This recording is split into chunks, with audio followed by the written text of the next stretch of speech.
పేద ప్రజలను ఆదుకోవడంలోనే సంతృప్తి ఉంటుందని red convent founder president doctor Batham Balakrishna పేర్కొన్నారు.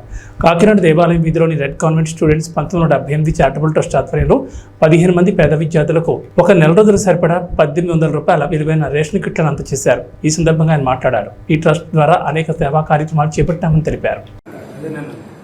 ఈరోజు దేవాలయం వీధిలోని red convent students 1978 charitable trust ఆవరణలో 15 మంది పేదవారికి వాళ్ళ జీవనాధారం సాగించలేక మరి చిన్న చిన్న సామాన్లు అమ్ముకుంటూ, అలాగే కొద్దిగా మరి పాత ఇనుప సామాన్లు అలాంటివి పోగు చేసి అమ్ముకుంటూ, ఇలాంటి చిన్న చిన్న కంపల్లో చేపలు కానీ ఇలాంటి లేకపోతే ఆకుకూరలు కానీ తెచ్చి అమ్ముకునే వాళ్ళని సెలెక్ట్ చేసి నెల రోజులకి సరిపడా పచారీ సామాను, అలాగే మరి వాళ్ళకి చెప్పులు, గొడుగు కూడా ఈ ట్రస్ట్ తరఫున ఇవ్వడం జరిగింది.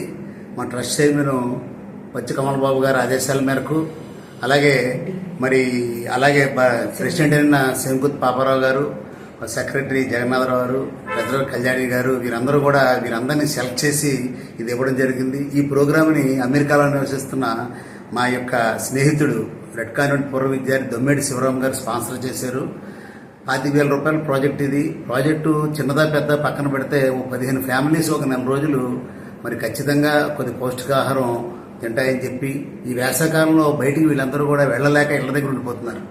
ఇలాంటి వాళ్ళకి సహాయం చేయాలని చెప్పి మా వాళ్ళు సంకల్పించి చేయడం, ఇలాగే వైద్య సహాయం కానీ, స్కాలర్షిప్ ఇవ్వడం కానీ, రకరకాల సేవా కార్యక్రమాలు గత 7 ఏళ్ళుగా చాలా చేసాం. ప్రజలందరినీ కోరేది ఏంటంటే, ఈ చిరు వ్యాపారులు కానీ, లేకపోతే ఇప్పుడు మేము చిరు వ్యాపారులకు అయితే ఇవ్వలేకపోయాం, ఇలాంటి పెద్దవాళ్ళు కానీ వీళ్ళందరూ కూడా ముసలివాళ్ళు, 65 ఏళ్ళు 70 ఏళ్ళు పైబడిన వాళ్ళు, వీళ్ళందరూ కూడా ఇళ్ల దగ్గర ఉంటున్నారు. వ్యాపారాలు చేసుకోలేక, కదలలేక, డైలీ లేబర్ అవ్వచ్చు, ఎండకు వేడివి తట్టుకోలేక.